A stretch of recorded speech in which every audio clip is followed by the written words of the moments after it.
സെക്രട്ടേറിയറ്റിന് മുന്നിലെ ആശാവർക്കർമാരുടെ രാപ്പകൽ സമരം നേരത്തെ സുനിഷ സൂചിപ്പിച്ചതുപോലെ ഇന്ന് 11ാം ദിവസമാണ്. രാത്രിയെന്നോ പകലെന്നോ ഇല്ലാതെ സമരം തുടരുകയാണവർ. പാട്ടുപാടിയും കഥ പറഞ്ഞുമാണ് രാത്രികാലം സമരക്കാർ തള്ളി നീക്കുന്നത്. സെക്രട്ടേറിയറ്റിന് മുന്നിലെ സമരപന്തലിലെ ഇന്നലെ രാത്രിയിലെ കാഴ്ചകൾ കൂടി.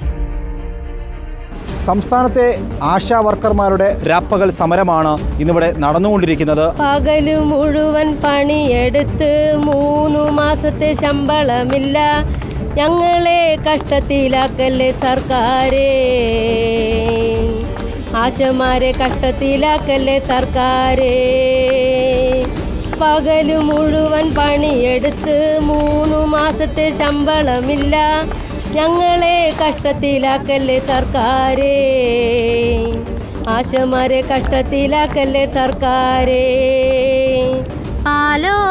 പാലം നല്ല നടപ്പാലം, അപ്പൻ്റെ കൈയും പിടിച്ചു നടക്കണ നേരം, ആയോരു പാലത്തിൻ്റെ തൂണയിൽ നിന്നും പ്രധാനപ്പെട്ട ആവശ്യങ്ങൾ എന്തായാലും അംഗീകരിച്ചാൽ മാത്രമേ ഈ സമരത്തിൽ നിന്നും പിന്മാറൂ എന്നുള്ളതാണ് ഈ നിമിഷം ഇപ്പോൾ റിപ്പോർട്ടിനോട് അവർ വ്യക്തമാക്കിയിരിക്കുന്നത്. വീഡിയോ ജേർണലിസ്റ്റ് മനു ബാലകൃഷ്ണനൊപ്പം reporter Arun Solomon, in reporter, Thiruvananthapuram.